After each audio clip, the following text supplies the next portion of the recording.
Hello, everybody. Welcome to the Pondering Prints. I almost said the wrong thing. It's been a minute since we've read this book. I'm here with my co-host, Buble, or Blake. Yeet. We are going to... This is a remote episode. These are what they're normally going to be like, so if it sounds different, that's why. Any other housekeeping you could think of before we hop right in to this novel? The reason this episode's late is me. Well, I took forever to read this book, and then our schedules just wouldn't line up.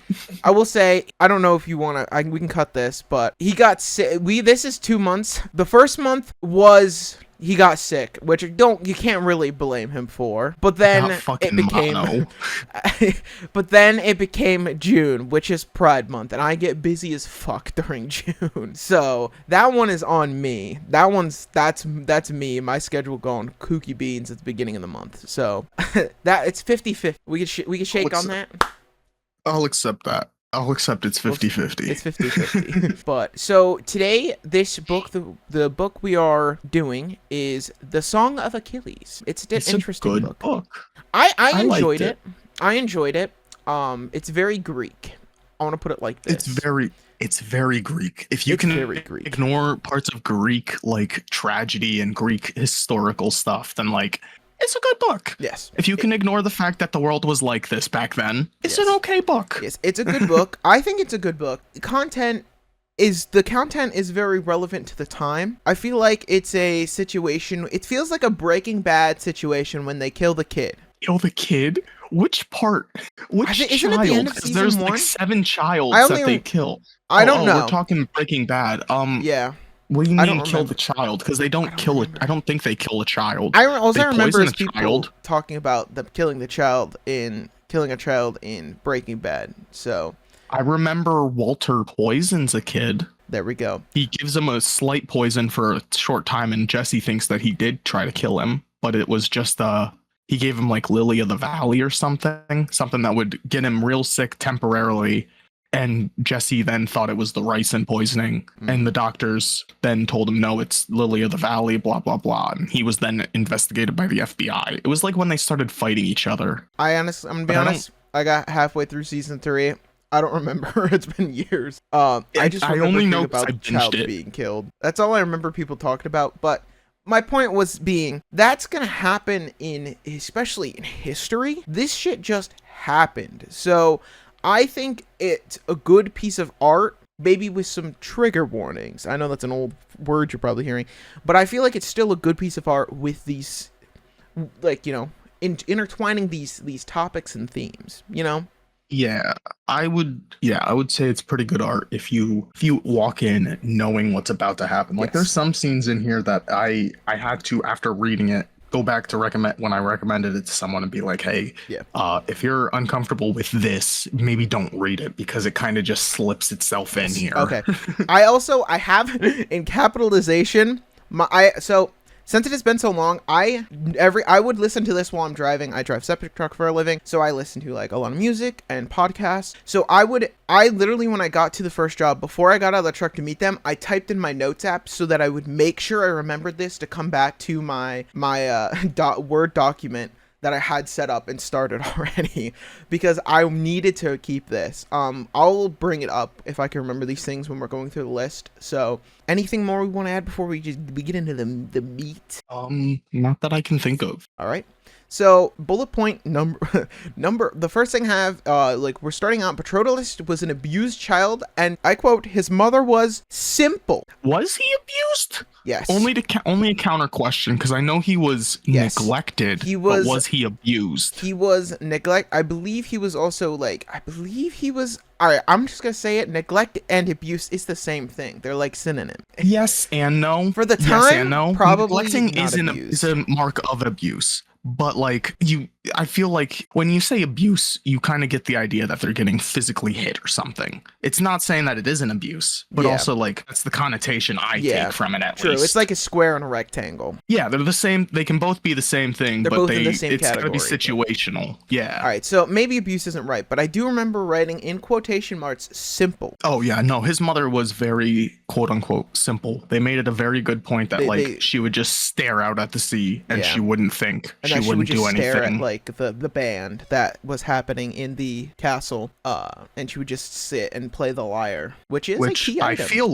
I feel the reason for that is she didn't fucking want any of this. No, I think that's the probably not. message you were supposed to take from it, is like, Patroclus didn't want to be alive here. She didn't want to be here, so she just fucking left. Live your life as best you can in the moment, in the means you can. Exactly. We have that. It all kind of just sets up everything. And then they get a meeting of the kings for the daughter of the king Tyndareus when he was 9, and his dad wanted to marry her. Oh, when his dad wanted to fucking send the son send the 9-year-old to send the 9-year-old. He'll get the 15-year-old. He'll bag it. The Rizzler POV.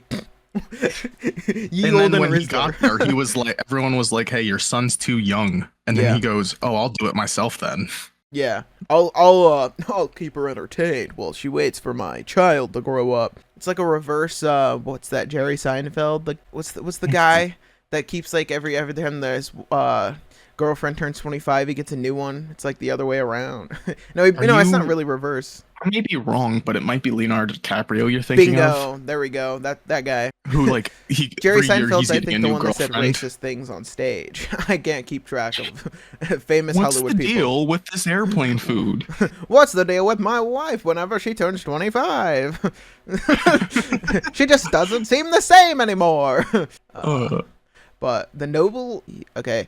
That's just when they do the oath as well. Yeah, they're like, "You're too young for her, but you're going to sacrifice your life if she ever gets kidnapped." Yeah, they do an oath where all of the kings present, so that there isn't a war in Greece, they all agree that Helen of Troy, because historically, I'm gonna nerd out about Greek history. Helen of Troy was, and I quote from all of like the main historical stuff, is she was supposed to be the most beautiful girl in all of Greece, the baddest bitch. She was 15. Oh no! She was the baddest bitch at 15, apparently, in quotations, let's say. And also, I think the main reason people really wanted her is because it was said that she was a daughter of Zeus. I think is the thing. Is like through her blood, it's not direct like demigod level, but it was in the bloodline enough that it's like, oh yo, you date her, Zeus is on your side.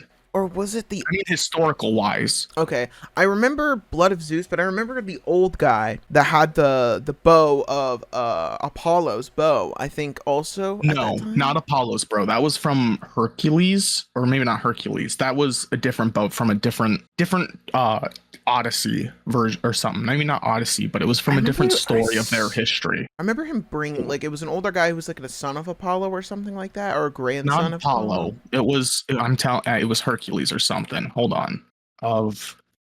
Because it was the what would I look up for this? Look up Helen's gifts, maybe. List of items. You could just get if you could pull up a list of the gifts, we could just scan through that and see. Because I know, like, Patroclus's father, I don't know if we mentioned this, Patroclus is the protagonist of our tale. His father was basically, he brought, like, I think it was like a bunch of money because he's from a very rich kingdom, if I remember right. What I'm seeing here real quick is Helen first appears in the poems of Homer. So it's one of Homer's poems that I'm thinking of, because it's one of those poems that they're telling about Hercules' story and how he had to go capture a bunch of people, and he had to bring a bunch of people with him for shit. Yeah. And the Iliad, because the Odyssey is about the invasion of Troy. So it's in the Iliad. So give me a second. I'm going down a rabbit hole here. Welcome to the rabbit hole. Apollo uses a silver bow wait, what? In Homer's Iliad, bows and arrows are prominent weapons wielded by both gods and mortals. Apollo uses a silver bow to unleash plague upon the Achaean army. Other heroes like Pandarus also employ bows. I think that's it. Pandarus. A Lycian archer who fights on the side of the Trojans. No, that wouldn't be it, because we wouldn't see him then. In the Iliad, though, Homer appears in book 4 and 5. Pandarus came to Lycia, a town presided over by Apollo, god of archery. It might be Apollo's bow, but I don't remember it ever being. I remember it being like a very lavish bow. I remember it being a bow that was so hard to pull that it had to be someone like Hercules or someone. Yeah. And I remember this because there was another reason that bow was used in a different marriage. They said, you can marry me if you can string the bow. If you can string my husband's bow, and nobody could string it. Okay, that because makes it was sense. so heavy. Which it could very well be. I just remember like him like being Apollo and had a very big gift. Yeah. But I think then the meetings, and when he was 9, his dad wanted to marry her. The noble's eldest son. Oh no, this we're skipping a part entirely.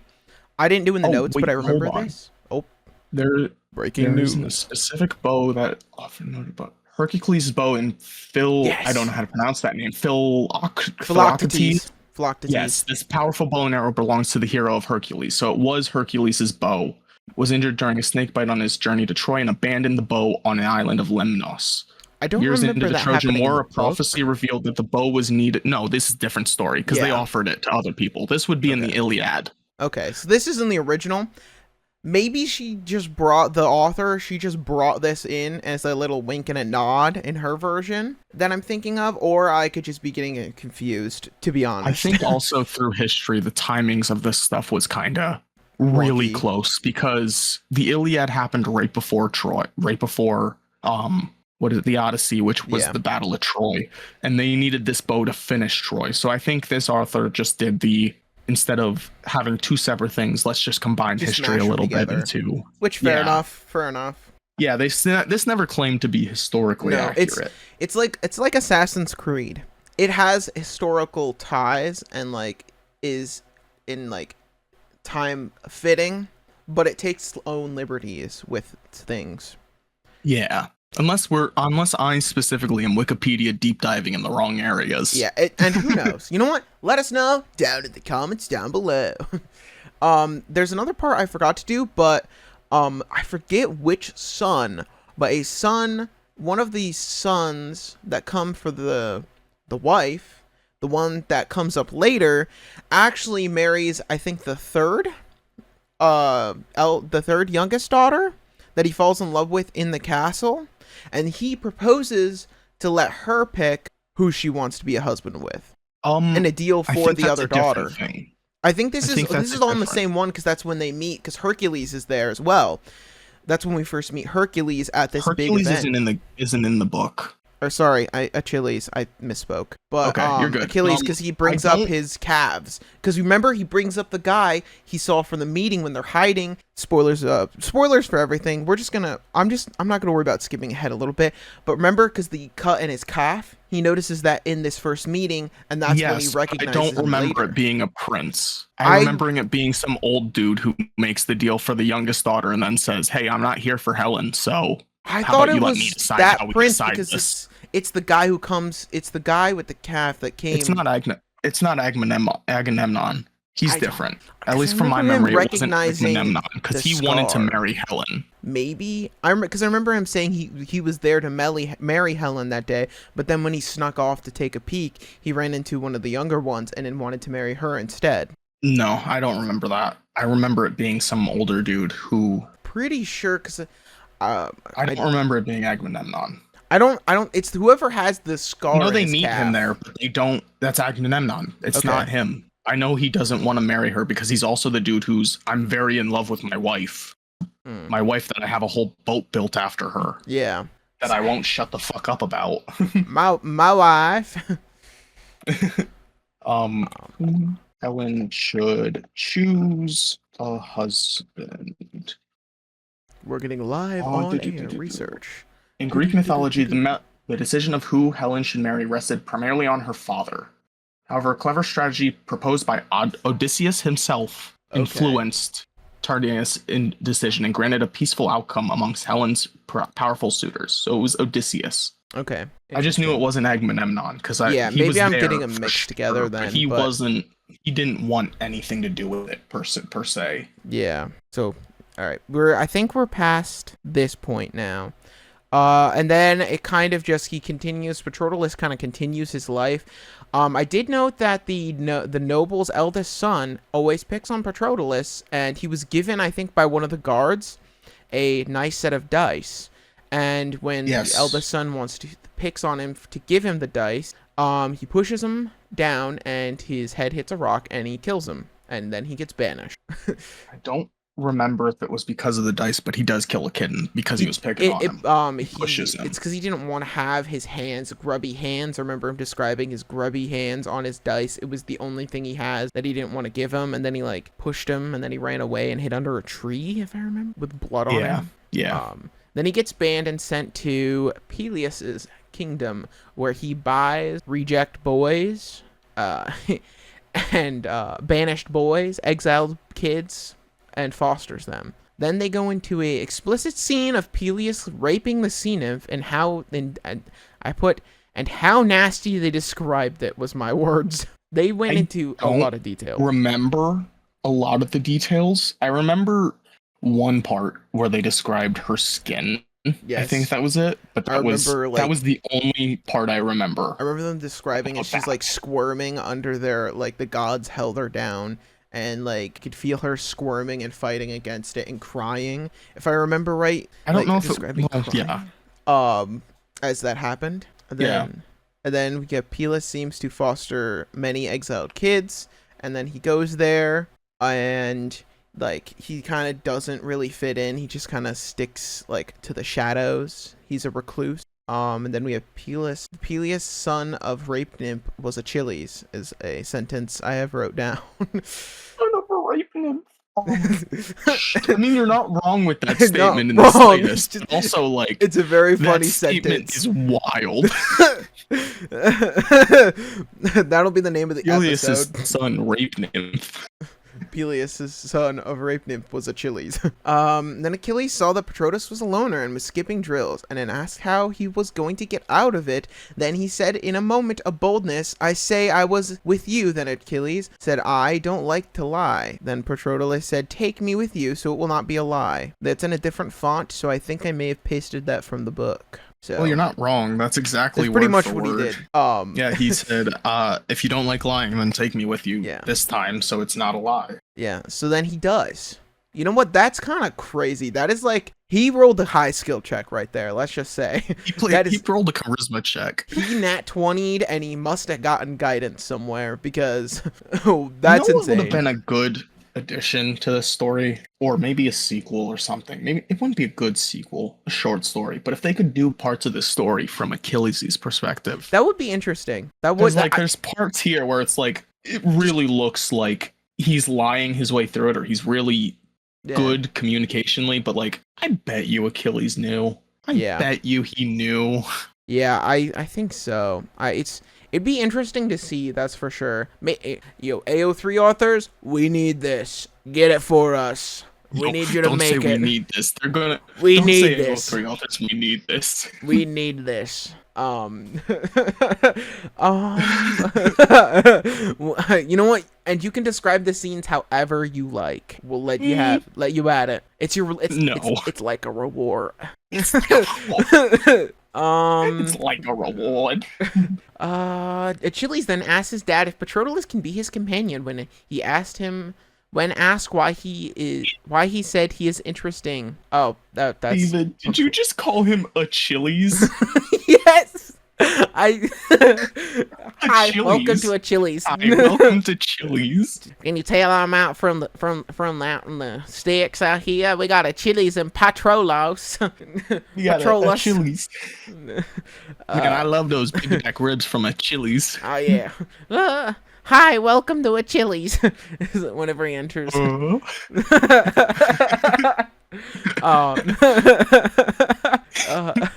Alright. Achilles then asks his dad, I think I read that already, if Patroclus can be his companion. When asked why, he said he is interesting. And that's it. And that became history. Yeah. They become very close friends and sleep in same room. Don't know why I'm... Oh yeah, I forgot to mention when Achilles... No, because this is a very important part. Achilles kind of forced this part. At least it felt that way reading it, because it's like, you want to be my companion, fine. And then it's just, you have no room with the other kids anymore. You're in my bed with me, or my bedroom. The only thing I can say... Which may have been the dad. I was going to say, I would think it would be the dad, and also, I think because the schedule is so off kilter, and they always, and like, to be his companion, he was sticking with him pretty much the entire day. They figured... I mean, yes, that's fair, but also like Save room for other kids. Homie, he had a room with the other kids, and like if you just gave him the schedule of like sun up, you come here to do this. I almost Things wonder could if have he been saved achieved it with for the like same other thing. kids. I mean, he might have, and I mean it would make sense because he said he had a lot of kids. And but he's like, you were mine. And again, just thinking of, I mean, I don't know, just something about the idea of they just said they want to be companions, and you're already putting them in the same room. Like, just from the look of, I get that the kid has been here a while, but like still danger ideas of this is the prince you're putting in the same room with another kid who already murdered another kid. Granted, it was an accident and the kid is very quiet, but like you're putting these kids in the same room after they just declared they want to be together, friends-wise or companion-wise. I see that too. I guess I never thought about it. I just assume it's because because they make it sound like he's like a squire. So I assume he's like his little helper. So they just like, put him in the same room in case he needs like water at the night. He can be like, Patroclus, get it for me, kind of thing. Oh yeah, no, I think that was the intention. But like from my point of view, I can also see how it could be like, that'd be a real easy way to assassinate someone. Yeah, it is very, very close. Yeah, I didn't even think about that. I guess the dad might be operating under the lie that Achilles said of he's been going to my meetings, a lot of them. Yes. I guess the dad doesn't see that the too, whole, and the prophecy. Time. The prophecy. He would know it at this point from birth. He knows it, but I mean, like, how much can that prophecy really do that says that you're going to be greater than your dad? You're going to be Where's greater the than line your dad. that you're greater than your dad?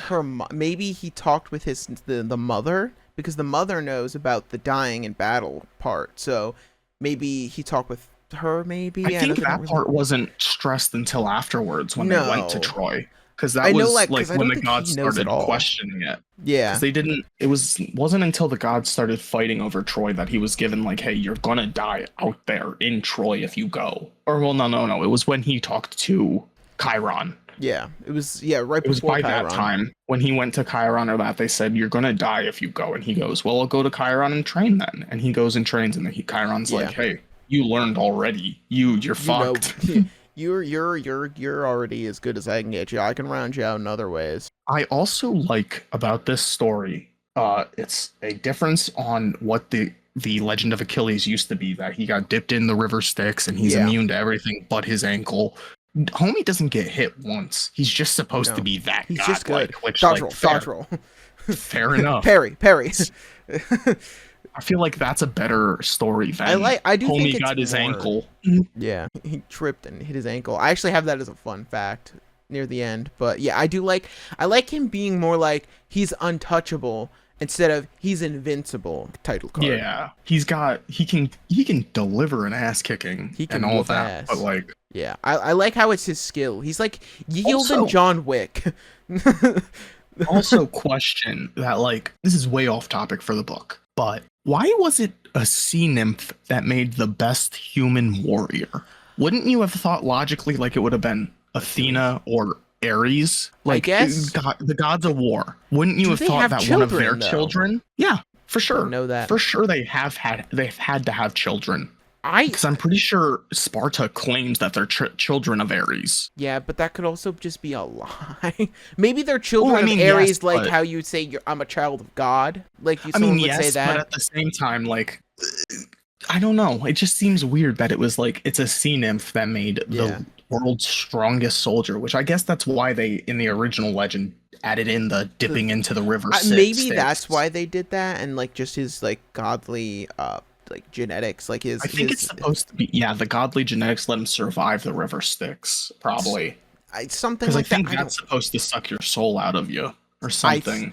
I'm gonna be honest. That's why you have to pay the ferryman, because otherwise you get lost in the river. Yeah, most of my Greek knowledge is from the Rick Roylan or whatever his name is, Percy Jackson books series. So I don't know that much about Greek mythology. I outside know of that. a little bit. I don't want to say that I'm a discount non-licensed historian or that, but like I enjoyed our ancient history class. I did a lot of research in that class. I just don't remember most of it unless it's from Percy Jackson, because I read that at a way younger age and obsessed over it. The rest of it didn't stick. I was thinking of Borderlands 2 weapon grinding. That's fair. That is fair. That's what I was thinking about during that time. But all right. Where were we? Let me look here. Achilles asked if his dad can stay. Can his companion ask why he's listening? They become very close friends and sleep in same room. Yes. Achilles sees his mom, and the mom asks to meet Achilles. Before we go further, Okay. the one thing that Achilles holds like a rule about that Patroclus can't go and do with him is when he's training for war. Yes. Any battle training, he refuses to let people see. No one's allowed to see but the trainer, apparently. Yeah. Yeah. Which logically Makes kind sense. of, I guess, makes sense. But like, dog, how many different ways can you throw a spear before someone's like, yeah, that's how you throw a spear? But if you think about like back then, even if he's doing it like generically, but super fast, which maybe he's super, because his style, from what I understand, isn't like a brute force. His style is speed. His style seems to be a mix of force and speed, but also trained to be just the normal way. So it's like, so he has the speed and strength to just do more than people can do as themselves. It seems like, because there's an example when he was on that boat, and it's like, the arrows could maybe really hit him, and he could just throw a whole fucking spear and deck people on the boat. So like, that's a mix of force and speed. I wonder if the reason why he's the greatest warrior, especially for like that, because it's since. Isn't it since Hercules or something like that? Who was the previous one that kept saying, like, you're going to be the greatest warrior since blah, blah, blah, blah, blah? Probably was Hercules, because it was right before the Iliad. So and maybe, it was the Iliad, and then it went to the Odyssey. So probably Hercules. So here's the theory I'm cooking. Maybe because he is the greatest warrior because he is the only one with godly genetics since Hercules, and that's why this prophecy is him. He's not better in the sense of a certain particular, he's like a Steve Rogers. He's like just a overall human, but better. You know what I mean? I mean, I'd say so. So like he could throw better. He could just do everything better than just a normal human. And since there's no other like god ones that are like first gen, because isn't there the older guy who's like second gen or something? Yes and no, because to argue against that, the people in Troy were also quote unquote god born. Maybe that's the only thing. Because like I know Hector was god born. I think they said Hector was supposed to be born of Zeus as well. But I thought that was like generations ago. So like regardless, a lot of his god, there. Like, but it's maybe like not as strong. Thing. I don't know. That's my theory. I mean, it's still possible, but I think it's just irregardless. I think the idea in their eyes is god power. Any god blood is still more than human blood. Yes, but maybe just because maybe Achilles is closer to, he's half instead of like quarter. That's why he is for the prophecy. He was born during that time, so it's kind of. Well, I don't know because he wasn't. Because spoilers again, but there's the prophecy changed. The prophecy changed on him. Actually changed. I think it's just what they told him. No, it changed. It changed flat out because they said his mom later when he was in Troy, he said, "Hey, it says the best of the Greeks is going to die. The best of the Greeks is going to die, but you're going to live, Achilles." So the prophecy changed flat out. It changed or maybe a different prophecy came up, but irregardless, something came up that he's not the quote unquote best of the Greeks anymore. He is now he's second to Patroclus in that eyes. And then after Patroclus dies, they finally can kill Achilles. Yeah, I don't know. I don't remember. I always thought it was just like, oh, a new scroll dropped from Intel. That's how I thought it was. But how I know it is that the gods are actually fighting over the prophecies. They're trying to make their own prophecy come to light. Because she said a few times, I'm trying to get them to go back to your side. I want you to have your honor that you fought for here, but they don't want you to have it. Yeah. Maybe it's been a while and it's I just at least that's what I remember from it. Maybe we'll see what notes I have when we come to that part. What I wrote down. Fair. I mean, what you have as an idea is possible too. That it's just because his blood's not as diluted. But I do remember that the prophecies were changing the entire way through it because there was times where they were like, "Well, we can't tell fully, dog." Yeah. We got the idea that you're gonna die over there. We don't know when. We don't know how. All right. I don't know why I put Achilles here, or Achilles. Achilles sees his mom, and the mom has to meet Patroclus. Then there's the first time meeting. I think I skipped over like the whole. I think I just put they are very close friends because like that's when Hercules lets him see his fighting with the trainer. Achilles and, like, lets him see his fighting, not Hercules. You're good. You're good. Ah, my brain.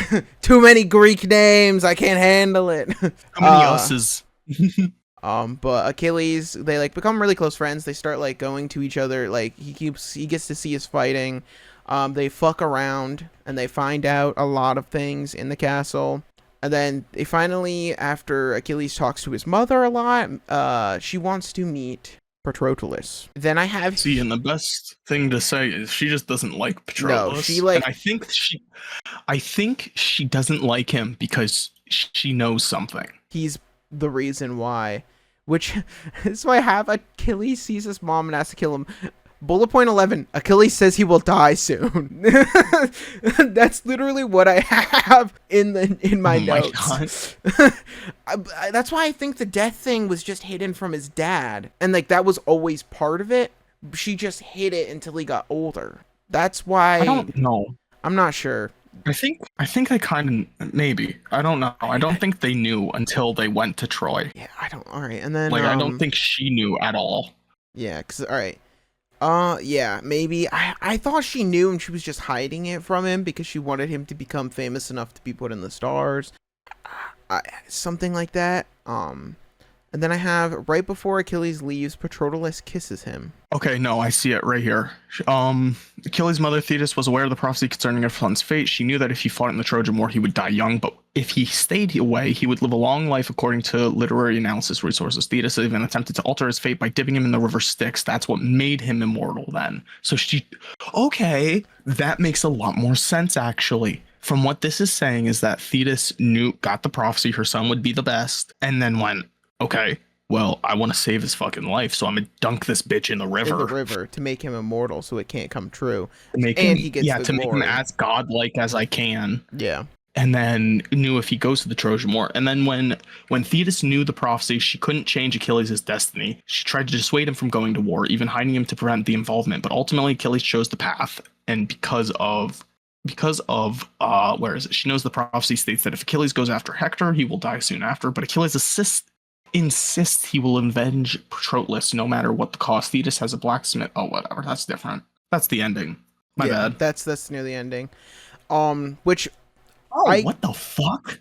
I may be mistaken. This might be needing to cut out, but maybe not. But apparently, Achilles' mother, this part is the Iliad.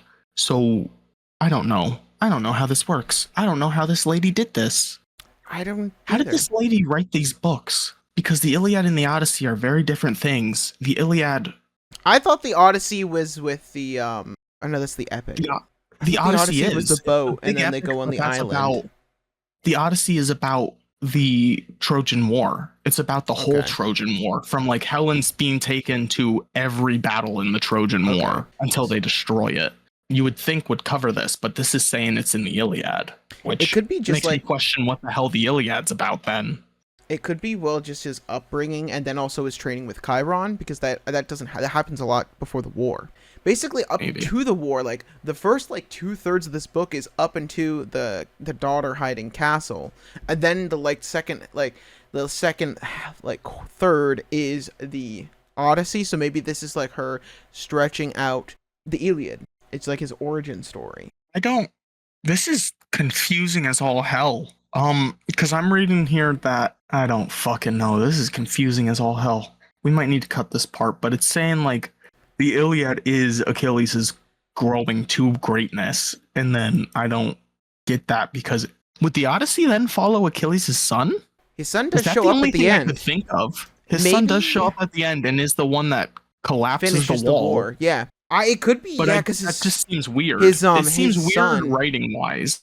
Maybe the brilliance of the Iliad is that the Iliad is about Achilles being the greatest hero in the end, not because of his combat ability, but because he accepts the situation and sacrifices himself for the Greeks. Ultimately returns the war in general conflict. This is not in the slightest. Okay, so anyway, my I think history in the book is different. I think history in the book is slightly different because in the book, when he finally starts fighting and then does die, he takes out a fuck ton of them and gives them that boost they need to continue, and then his son takes over and wins it for him. When Achilles does die, he takes out a bunch of them, but he's literally like fighting for, I think it was like 3 months. Yeah. Still after Patroclus died, and he was like, yeah, I literally walk out onto the field with nothing. and just fight Stab until a man and yeah. leave. He basically suicides until he dies. Suicide by Trojans. Or no, what was the other one with the fighting? Not they're the Trojans. They fought so many people. They fought the Trojans. No. You're right. They were fighting the Trojans. Suicide by Trojan. Pretty much. That's what he's doing. Until he wins. And then his son comes. He kind of like... His son's a douche. Oh, his son sucks dong, okay? Fuck that child. I'm just... Put that out there. His son is such a dickwad. Bitch. He's a bitch. Well, he was raised by only a god who has no empathy. So, I mean, I wouldn't blame her after she literally got raped by a human that she already didn't like. So I can understand why she wouldn't like humans. I can see why also, but like, dude, she fucking bad-mouthed Patrolus the entire time because that son showed up and hated Patrolus. Oh yeah, she fucking, and then that's all she could talk to her son to at the end. It's kind of like until she wrote her name in the stone, his name in the stone.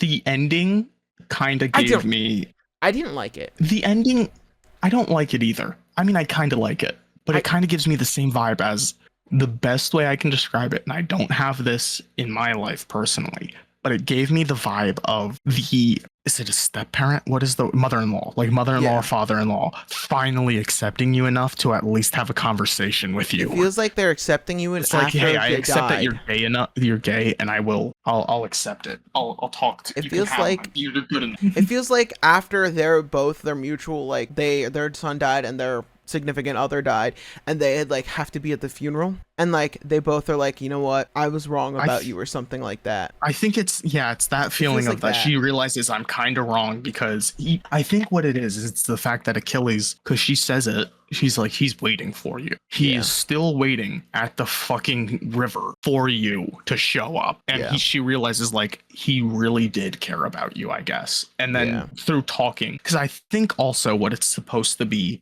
is the ending is supposed to loop back around. The way he's saying, like, I tell her everything that we went through. I think he's telling her the whole story. We're hearing his regaling the story to her before he passes on. And I think it's supposed to be like if you fell in love with the characters, and then if you fell in love, then she in theory is going to feel some of that. Yeah, I wish. Ideal ending for me, I know we're skipping ahead a decent chunk, but ideal ending for me, honestly, would be that when he dies, he sees as a ghost until Achilles dies, and then it just kind of like, or it switches to Achilles until he dies. I don't like the whole with the stone and seeing the sun and like him trying as a ghost to like, I just kind of like that. Only because I only like it because it is historically accurate to what the Greeks believed, is that if you don't write down your name or if you don't give gold onto the eyes, you're not leaving. You're not going to the afterlife. You're stuck on the mortal realm, stuck where your body is tied, and you cannot leave ever. I do. You know what? I think I would like it better if she didn't write his name in. I felt like it felt like a happy ending that was kind of not.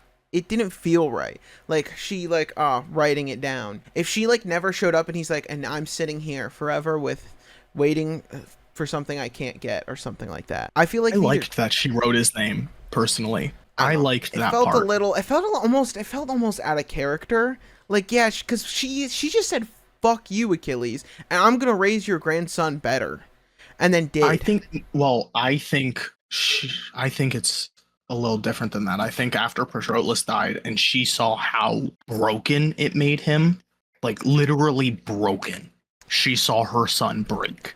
There's nothing left. Guess I can see that. And it's that and the fact that she says, I can't even see him. I'm not allowed to go look at him. I'm not allowed to talk to him. I'm not allowed to talk to Hades about him. I can't talk to anyone. He wants you. And only you. The afterlife is for you. Didn't hear that part, but maybe like the way you explaining it, I like it a little better. You know what, I'm not as upset about it as I was, but I just kind of wish. I get you. I do agree. It could have been a little different. I wish it was worded better, I guess, or like it was changed to be either more clear or something like that, because it felt almost rushed. Yeah, I get you. No, the ending does feel a little rushed. But Like, I do remember very specifically. She's like, I cannot go see my son because he's dead now. That's why she wanted him to become a god or something, because yeah, she could then see him for the rest of her yeah. life. She'd have a But companion. she is just, I can't see him, I can't look at him, and the only thing he wants, I know that he wants in the afterlife, is you. Okay. So I also like the idea of, granted, I know she's a sea nymph, but I think I think what their intention was, like the sea crashing up against the rock is eventually what carved out his name, which I think is very, Yes. it's impossible, but like it feels very, very cool in theory. Yes. I mean, she's controls kind of minorly water, so I could see that. Yeah. But okay, I like that a little better. It just, they didn't describe it well, and it almost felt rushed, because like everything before is very wordy until you get to like the end, and it's like you get to the last chapter, and it's like okay, they go to let the bar, me condense they go back. This. They talk about everything that happened before. She splashes some water on the rocks, and his name comes on. Then he's free to go. Bye bye. Yeah. It's like that one Smiley Friends. This is my friend. Here's his show. Blah, blah, blah. And then it's I'm Mr. Frog. This is my show. It basically sounds like that at the end. It's just like, okay, we need to go. But all right, let's see. Patroclus races after Achilles, and Achilles is waiting, hoping he would follow. This is where they're are we going. talking about when he goes to Chiron? Yes. Yep. We're at that. We're on Pillipple 13. Oh my god, we're in like of chapter 115 bullet points. Oh god. But we are talking about stuff that's going down the line, so these will kind of like, I feel like these will speed up. You know what I mean? Oh no, because I feel like it's definitely gonna speed up, because we get closer to the end, we're gonna be like, we already talked about this. We talked Move about on. this, or we can all right. Patroclus races after. They ride Chiron up the mountain and train, though they learn the sea nymph did not want Patroclus to come with. Then let me give context to people who don't know what Chiron is, because you just said they ride Chiron. They Chiron fuck is a him centaur. all the way up the mountain, threesome style, like a pinwheel. Chiron is a centaur, so he's bottom half horse, top half human. And they make a big deal about that in the beginning when he's like, yo, you can ride me. And they're like, we can do what? Fuck. They go dick to butt and they like pinwheel up up the mountain like a Geodude.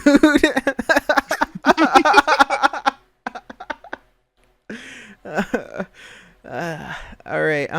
They ride him up the mountain, though didn't want. They train with Chiron, and he teaches them how to hunt and fish. But Achilles is way better than him at fighting. Who's surprised? They spent 3 years in the mountains with.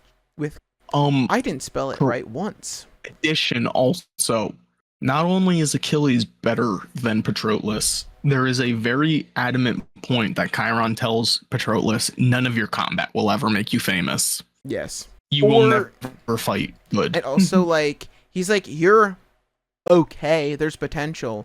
But this is also when we get the spark of interest in healing. No, he tells Chiron tells Patroclus flat out, your combat will never get you fame. Yeah. He doesn't tell him there's no room for improvement. He tells him you'll never get it. Yeah. There's no point in trying, basically. But yes, that's when he gets medicine. He gets to, like, he learns about the healer's tools. And like this is kind of where like surgery. He learns they did surgery on a grape. They did, yeah.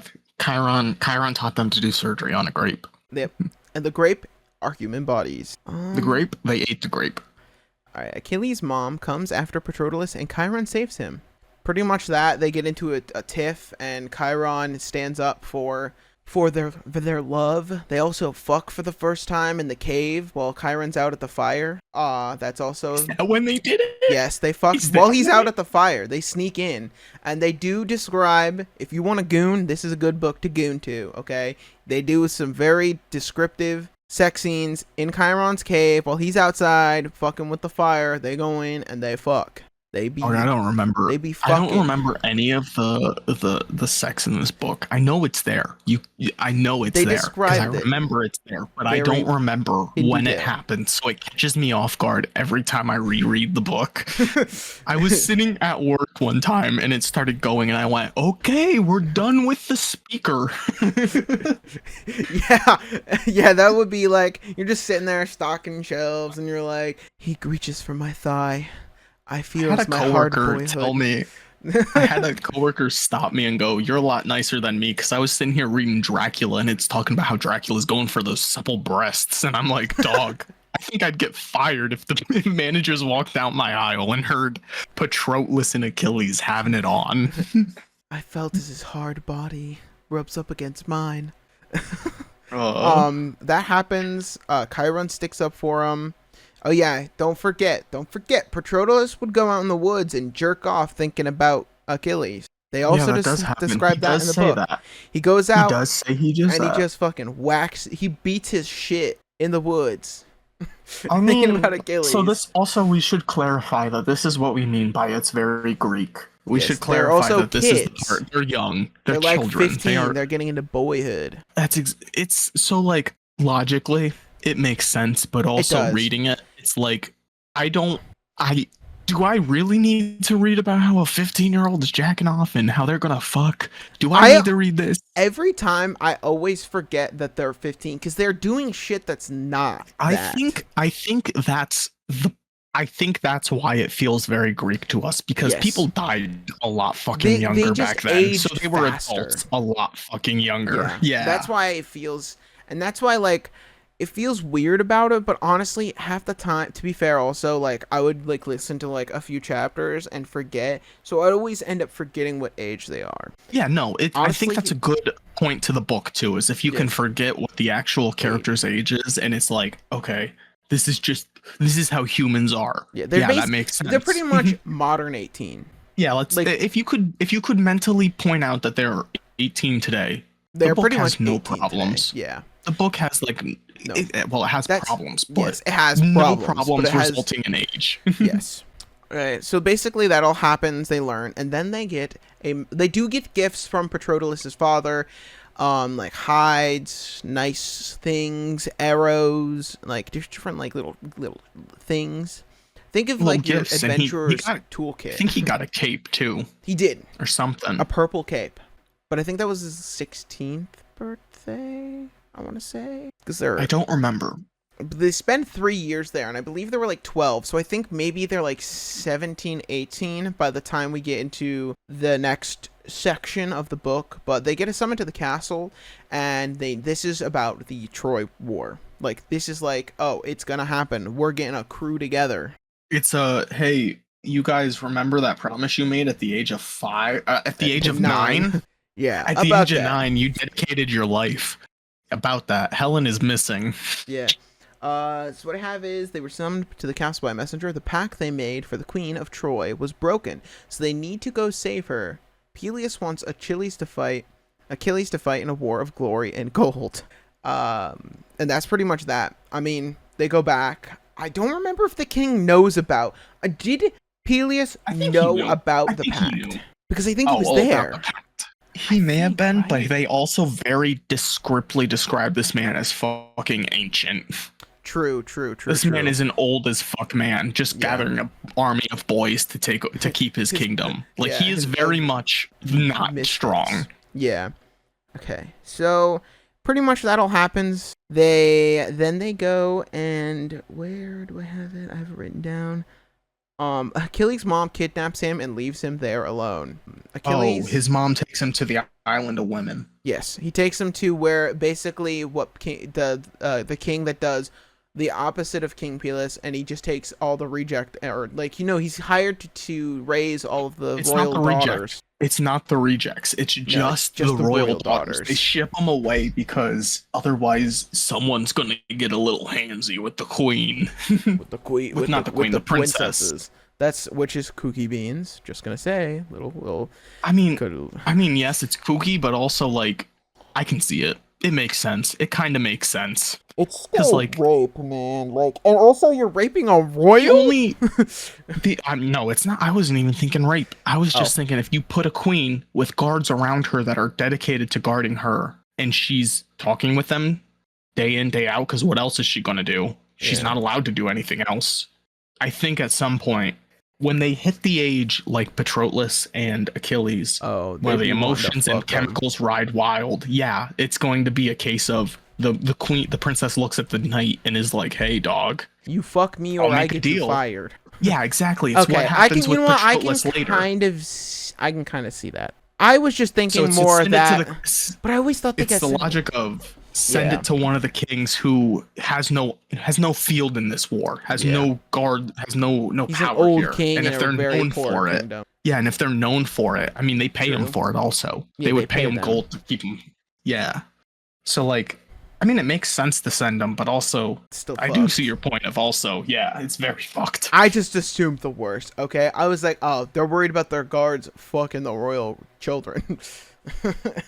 It could have. That's also probably it too. could be It's like, both. hey, I can't trust the guards, and I can't trust my Yeah, daughter. because like, okay, the daughter be like, okay, you fuck me, and they're like, okay, I mean the princess, she told me to. Like, I mean, Exactly. Like if the you princess were- told me to. like, bruh, it's a 14-year-old kid. What do you do? But all right, let's see. From here we have. Hold on, wait 1 second. Not that this matters really, but what was the average age that people died I want to in say it that was time like. period? All right, I'm spitballing. Bear trap. I'm bear trapping 17. That's what my guess is. Average age people died in Greek times. Life expectancy was around 20 to 35. So saying 15 is awful. like dog. That's I'm like middle-aged. midlife crisis. Yeah. So Which isn't good by today's standards, but again, like 20 years old. If I'm thought to die at 20 years old, dog, I'm gonna get it on at 15. yeah, that's and it was a different time. Answer Trump. It was a different time, folks. Okay, so Achilles is hidden in a far castle as a daughter of royalty at the train. Don't know why I put train. Something auto-corrected. Anyways. They ran a train on him. Oh, yeah. Wait, no, what? I didn't know what I agreed to. I was joking. Yep, no, ladies and gentlemen, stamp it in the history books. Speaking of running trains, Achilles' mom makes him fuck the daughter of the king's actual daughter, and gets her pregnant. We'll find this out later. And also, on top of that, they made not queen, what's her name? The mom, Thetis, makes Achilles and what's her face, the princess at the time, swear whatever the fuck it is for marriage. They think it's marriage. They basically get married. They get basically married. Forces a marriage. Yeah, they force a marriage. He's in drag, which slay queen. We love that for you. Hey dog, I wear a kilt. I get it. Drag isn't that bad. I'd kilt. I don't think a kilt would be drag. You gotta wear like. No, it's not. But everyone argues that it's a skirt. So.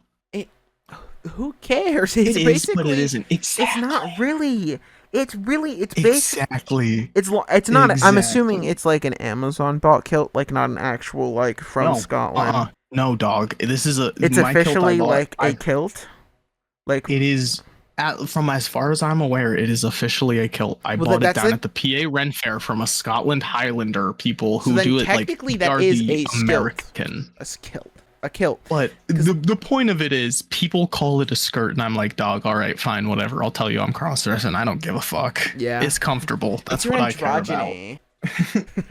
Nothing matters, dog. What's the problem? For real though. But anyways, he's in drag, slay queen. Achilles is hidden. Achilles makes him fuck the queen's daughter. I wrote that wrong. I put Achilles' mom. Then they get caught in a tiff when Patroclus pleads to the king of Achilles' location. Oh, that's right. So while this is happening, Patroclus is begging the king to give him money and a boat, money and the location of Achilles. And he goes out and does this. This is like a moment that feels so out of character. Hold on 1 second. Let's rewind to what you said about the king, because people are going to probably get confused. He means Pelis? the king of, Pelis, the king of the actual Achilles' dad. I'm reading my notes. I just would literally just write out the king of this character because there's so many fucking names. It's hard to keep track of. Oh yeah, no. Especially when you're driving. So I'm like keeping basic things, and then I just didn't want people to get confused, because the other king is someone he does talk to as well in a few minutes. So King Pelis, he begs for money and the location of Achilles. that, which this also feels like a certain time. So what those, like that, where he goes to Achilles, these to me feel like a going off a character, but it almost feels like when you're playing D&D and you do something your character might not, but you kind of do it like to kind of progress the story. You know what I mean? Because it does not feel like, from everything described, what Patroclus would do. You know what I mean? Yes and no. I think it's supposed to show just how big of a point Achilles has made already on his life. Yeah, like he has no one, and like, Achilles showed him what friendship and what companionship and what was like. what fucking did. Which I see, but like that, and then when they first met, especially when they first met, it feels like something you would do when you're trying to get the party together, and you do something that like wouldn't really be in character, but you do it just to get them together so you could start everything. You know what I mean? There's like a few moments that didn't feel like natural, but it felt like, how do I get them together? I suddenly get a strange sense of boldness and go this. You know what I mean? I mean, I get you, but there's counter to it that I don't think has much evidence. But could it be just the gods inspiring him? True, the gods. Because like there's the prophecy, characters. They have to do something here. Yeah. Something's got to be ticked off. And that could very well be it. With that, you know what? It's probably in universe. It's probably that. But that's just all I can think of is she's like rolling, and she's like, "Fuck, how am I gonna get these two together?" He gets really bold and tells him what to do. Rolled charisma up. Yes. But so then he gets that. He finds they are hidden, and Achilles gets the daughter pregnant and is forced to name it Achilles' heir. They hide in the castle for months, just kind of fucking around. Oh, I forgot about this too. Do you know what's next after they just like are chilling in the castle and what happens? Are you talking about Patroclus getting raped? Yes. Yes. No, that's what I was talking about earlier when I said I had to go back to people and be like, hey, maybe don't read this, because I had a conversation with someone and I was like, hey, it's a great book. And then I was like, hey, there's also some sketchy parts, and they're like, what do you mean? It's a romance book. I'm like, no, there's straight up a rape. Yes. That's the part I mean sketchy. And that one, this one is truly sad. Which one? Equal opportunity rape. Also, was it just me, or did the vibe of it kind of get weird? Get really mixed and weird towards the end, where it's like, it was rape, but now is it? I mean, I know that sounds bad, but like it kind of turned like where the guy's like, I'm kind of okay with it. I feel but like I'm not, because it's not Achilles. Yes, I feel like he's bi. I think he might be bi. All right, that's fair. He's bi, but he feels bad because he's cheating on him, but also he didn't really want to do it. Yeah, it was really weird. And he was kind of guilt-tripped into it because she's going to be sent away because she's going to start showing that she's pregnant soon. I don't think he was guilt-tripped. I think I will stand by this one. I think he was just guilt-tripped and forced. You know what I mean? It was like a two-way. It was kind of like she tried guilt-tripping him because she's going to be sent away. That didn't work. And then she's like, all right, I'm going to call the guards. I'm going to call the guard in, or I'm going to threaten to call the guards in and tell them you were touching me inappropriately. Yeah. So I feel like it was like kind of both, and I think that's why he didn't struggle as much, because he was like, you know what I mean? It's a very weird statement to talk about too. It is a very weird situation overall. I feel like no matter what statement you take from this, someone's going to have an argument against you, and they're not going to be happy. This is a nuanced take. All right, there need to be nuances discussing this. I'm just going to say this. Yeah. You definitely need to look at all sides. I think you need to, if you want to talk about this, I think you shouldn't talk about this unless you've read that chapter and have full context. You know what I mean? Like, we both read the full chapter.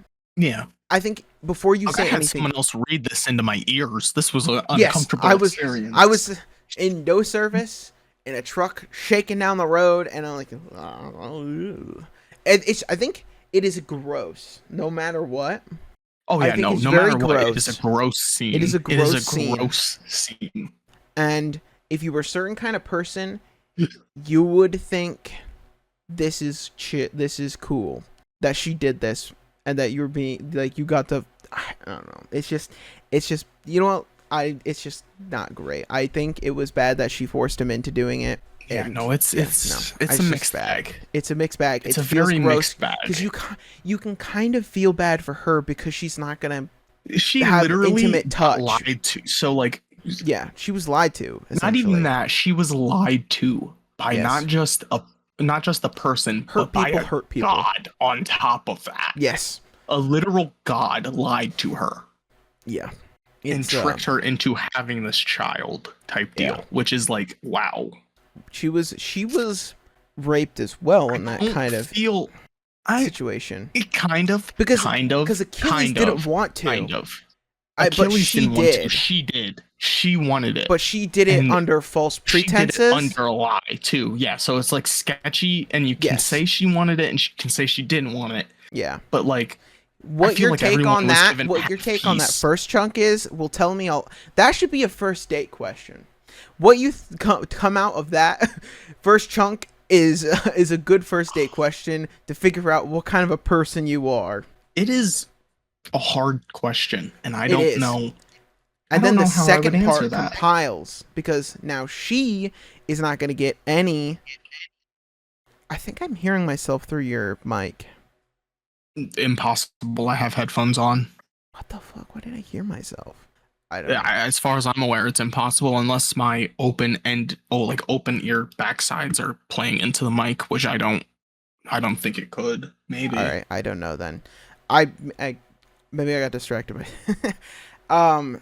Anyways, the second half though I feel is a little bit more open and shut, but you still kind of her case with Petrolis. Yes, yeah, no, with Petrolis, she's definitely in the wrong.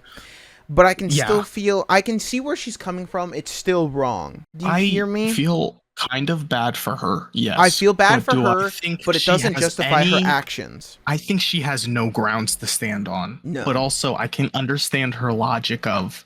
I think she said this flat point blank of, I just want to see what he. I see what he sees in you. Yeah. Yeah, like I want to know what he sees. What does he see that you don't have, that I don't have, and like. Okay, fine, but also like that's not justification. No. I can see where she's coming from in her situation leading up to this. It doesn't justify her actions. I think that's probably the most succinct way to describe what I feel for that statement. You know? I would say so. I can feel bad for her, but nothing justifies it. Yes. You still committed it. It's you like committed the crime. I could see why you did it, but it's still wrong. Like it's like you still need to serve time for it, like but maybe not like the hardest time. Yes. Okay, no wait, hold on. Best example for it. It's like murder committed to manslaughter. Yes. You intended to kill someone irregardless. Someone died. But I understand why you did this. The intention was there and you planned it for murder. But manslaughter, it was just in a moment something happened. It was the snap. I see. Yeah, I see. You know, I think that's the best. In that vein. Or the way I was going to compare it with killing a pedophile. Like, I see why you did it. I understand why you did it. You probably shouldn't have killed them, though. You know what I mean? No, you still shouldn't have. It's still murder. You shouldn't have killed them. It's still murder. You still did the bad thing. They did wrong. But I see where you're coming from. Too. Yeah. Yeah. That you know what? I think that's the best example I can think of. That comparable. Anything kind of comparable to this situation. I see where you're coming from. He raped your daughter, but you still shouldn't have killed them, and that's wrong. Yeah. Yeah. Okay. Now that we're out of that, they head in the castle. She gets shipped away for her pregnancy because she is pregnant out of wedlock. Oh yeah, because it wasn't technically wedlock. Odysseus comes to this far castle, and they find out Achilles and Patroclus are hiding there. We kind of got into this. Odysseus and Agamemnon, they show up here. Yeah, and they do a trick. I believe they make the guards blow their horns and shit so that.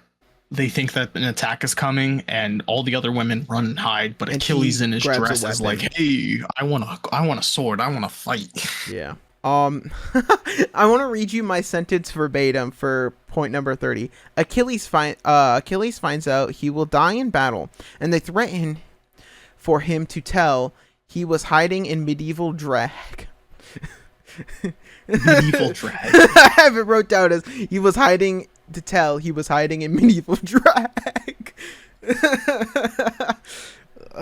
That's a fucking funny sentence. Yoden drag, I danceth to thine picketh pony club. That's that. They take ship backs and repaid.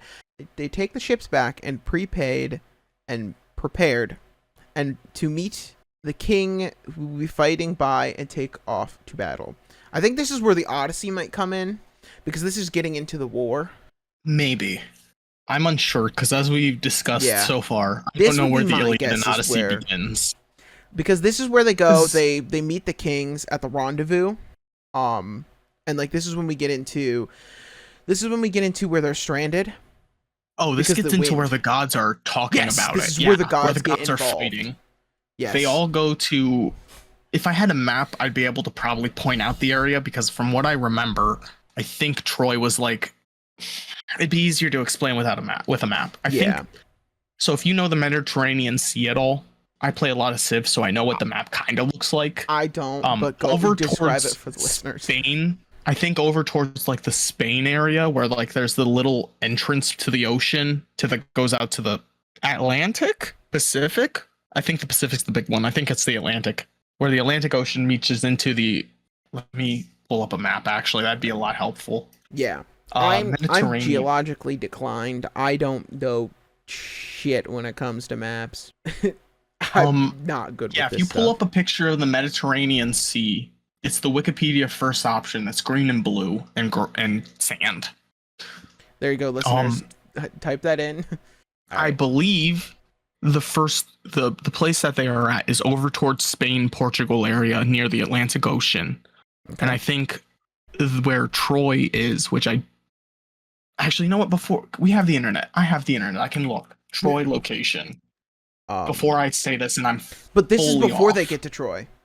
Holy shit, I'm way off. Oh my god, I'm way off. Troy was in Turkey. Troy's in Turkey. I went the entire different direction. Okay. So that's not even. Welcome to this feels rural geography. This feels really small for what it was, but it also makes sense. Yeah. Okay, so it's not even the Mediterranean Sea in between the fucking two. It is the Aegean Sea, which they did mention by name, which makes sense. Okay, that makes sense.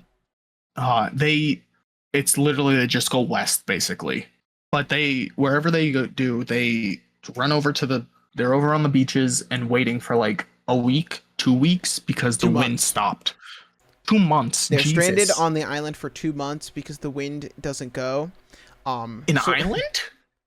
I believe they met up on a like side of land, and then that's where they all met, and then they leave. I remember a beach. Yeah. That's all I remember. Okay, I want to read you this. Can you tell where I want to tell you, this is where one ended, and then where the rest of the book came back when I got back from my trip. Okay, they rendezvous to wind stop for 2 months. They planned a sacrifice and wedding because the wind was stopped by the gods. Okay, it was just a sacrifice. The one king sacrificed his virgin priest daughter to the gods. I stopped at the wedding. They're like, oh, we're going to plan a big sacrifice and a wedding. And then I just come back, okay, no, it was just a sacrifice. No wedding. Yeah, they lied. They lied. I lied. So yeah, that was interesting. And then this is when we start getting like, when the seeds of infighting really begin to creep in to these like groups of kings because of the deceit, and like they made Achilles far away because they knew Achilles would save the daughter from a human sacrifice. So especially where it was it was a non-consensual human sacrifice. She didn't know about it. She thought she was getting married. She didn't know about it. She didn't know about it, but everyone else kind of knew. Yeah.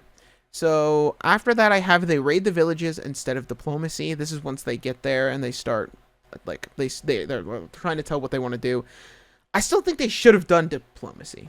I feel like it would have ended much better if they went with diplomacy and then they're like the good guys.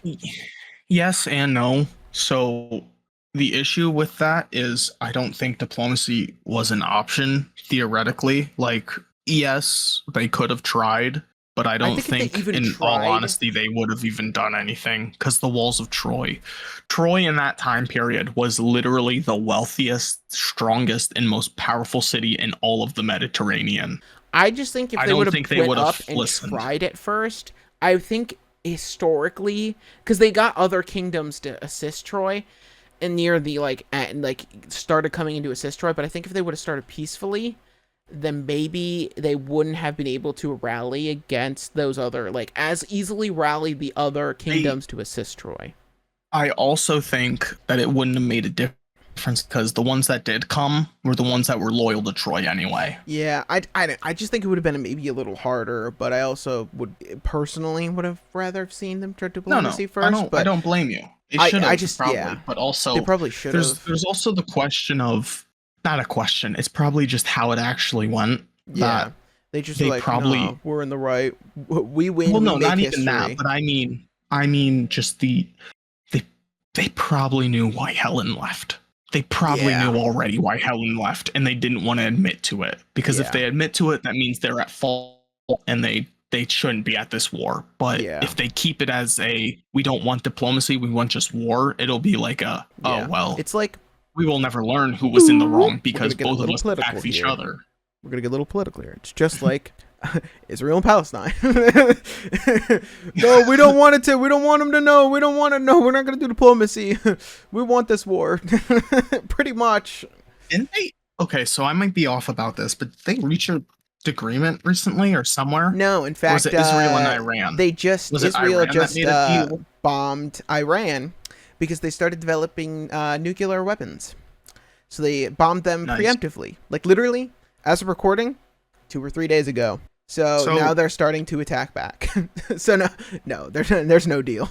I thought I heard a deal, which I may have, and it may have just been fucking fake ass news, which I believe, and it happens too often now. But regardless, they just bombed because they were developing nuclear. So they bombed a facility in Iran, and now this is gonna date. So here's a follow-up question. This is going to date us also, but like, fuck it, who cares? You listening to us? This is going to be okay. So I'm gonna preface this as also, I've had 2 drinks of gin already. I've been drinking while we've been recording. I've had some cola. I'm a little drunk, and I could be wrong with this, but why this might just be like pre-World War II America logic, but like, why don't we let them do their thing? Why are we involved? We're involved because so basically, like if they were Israel, bigger and better, not better. But Israel is essentially our little puppet in the Middle East, and we basically tell them to do things we want to. Is also what I mean. Because their resources. Why are we fucking with them? Their resources. Why don't we drop them? But why don't we drop them? Because I mean, I get why. I get nobody wants to drop resources. But like, they're basically just. I mean, we gotta give them all the weapons they need to do everything. And Israel is the Jewish state, which I think anti-Semitism, bad. I mean, but sure, they're the but Jewish also, state, and like they kind of can tell them what to do, and we kind of want to bomb them as the United States. So we're making them do it and take the flak. So follow-up question that I don't mean to sound bad about at all, but it's going to sound bad about. But why should I give a fuck if it's the only Jewish country? Like I'm not saying Jewish people specifically are in trouble. Because I'm the not, Zionists don't care about that. It's just because if that's your only argument, argument is that they're a Jewish country, that shouldn't be our only defense to them. You exactly are thinking what I am, but the problem was over the years they've conflated Jewish Judaism and Zionism together. They melted together. So if you criticize Israel, you're anti-Semitic. So that's why we're kind of doing it, because they've just basically ingrained, if you hate Israel, you hate the Jews. So that's why we're kind of helping them. That's not how that works. No, but over the years, they basically propagandized it and rolled it all together. No, I believe you. And that's why. I'm just saying logically in my brain, that's not how any of this works. Logically, it's dumb. And it's stupid. But all the Zionists are using it as, you don't like Israel? You're anti-Semitic. Yeah, no, I don't think I am. Especially after October 7th happened. After October 7th happened, and that's what kicked off everything there in 2020. What happened in October 7th? Okay, I'm going to say what I can remember the most. That we could get. Summary is they attacked because over the years they've been just oppressing them. The Muslims, I think it's Hamas, is a rebel group in Palestine, and Israel basically just keeps prodding at them. They have border gates between them, and they just kind of beat them down over the years. And then October 7th they attacked Israel somewhere. I don't really know that much about it, but they like attacked them and did a whole bunch of bad things. Like they did terroristic acts, but they kind of did it as a retaliation because they just kept getting oppressed, and this is what kind of started the war between the two and like kind of snowballed everything, to my understanding. So, not that I'm discrediting or arguing against that, but hasn't at least from what I've seen on the news, hasn't both sides done terroristic like acts? Yes. And done Israel's very done horrible things, shooting reporters, bombing hospitals, saying, "Oh, they had a base Isn't under Gaza the hospital." literally a war zone because of them? Yes. Or maybe I'm wrong. No, that is because they basically bombed Gaza and pretty much everyone else because of October 7th. That one incident allowed them to just huck bombs. Here's a follow-up question that reveals how lost I am in all of this. But so I may be completely wrong, but Gaza's in Egypt. How the fuck did you bomb another country that was not... They could have been part of the terrorist group, but also, like, even if they're quote-unquote part of, like, that's still another country, dude. That's not you. I'm not that sure on, like, region spots, just from what I've, like, seen from Hassan. I just know for coverage. A fact, isn't Gaza the capital of Egypt? I thought that was Cairo. I thought it was Gaza, because that's like all we ever, at least for me, at least all I ever hear is Gaza when referring to Egypt. Cairo is the capital of Egypt. I think Gaza is in Palestine. From my understanding.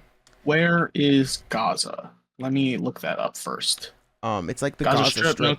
Nope. Well, I mean, no, I know it's the Gaza Strip, but that doesn't help me when I'm trying to find out where exactly. Shares border with Egypt and southwest Israel, so it's both of them. Yeah, it's like on the border. Okay. Yeah.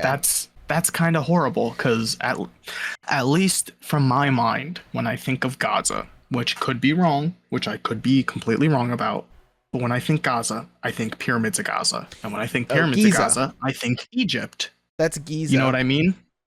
They're the same thing, aren't they? I thought it was just pronunciation. Gaza is different. I thought that was just pronunciation. Hold on. Pyramids. Giza? Oh, I might be wrong. Giza is an I. Giza there is an is I. Different... I'm so wrong. Yeah. So I'm wrong. No, that's a different thing. Irregardless, you can see how I get confused with I and A here. Yeah, they sound the same, and it's close. I would have probably done the same thing. I could have done the same thing if I haven't been kind of learning about all this in the last like 6 months. So I have kind of got rid of TikTok and shit because I have noticed I'm at least a little happier in my life without that shit. I wish I could, but I don't have anything else. So I have TikTok. I'm going to also phrase this in a way that people might not like, but I don't like TikTokers. I don't like people who, when they are making a video, they are making it with like this out of breath. I'm going to talk real fast because I know you don't have the attention span to do this. So I'm going to tell you the most crucial thing about this, where it's sketchy as hell and you're going to stay to listen to it. But then if you review it more, it's nothing in the end. I think you got on a bad side of TikTok. David, no offense, but it's stuff you send me. It was stuff you sent me. Some of the videos you sent me were like, I don't like the way this guy talks, and I think it's annoying. I've got brain rot. That's part of. You're fine. Some of them are fine. Like some videos I see are like, okay, yeah, I can see where we got this, but then there's some people who are like, I think it's the certain people. He's literally out of breath, and he's talking, and he's trying to make a big deal out of something. But then when I watched more news stories, it's like, okay. The dude just got arrested. They made it sound like he got executed in front of everyone. Yeah. It's just certain ones. I just don't usually try to ignore them unless it's like, and sometimes I'll send those because I can't find the original one I wanted again, and that one gets the same kind of point across. Sometimes that happens. I get you. I hate when that happens. It's not all of them. It's just one or two out of the group that I'm like, okay, I don't want to hear you, man. I don't want to hear your out of breath talk. Take a breath before you record. They do get annoying.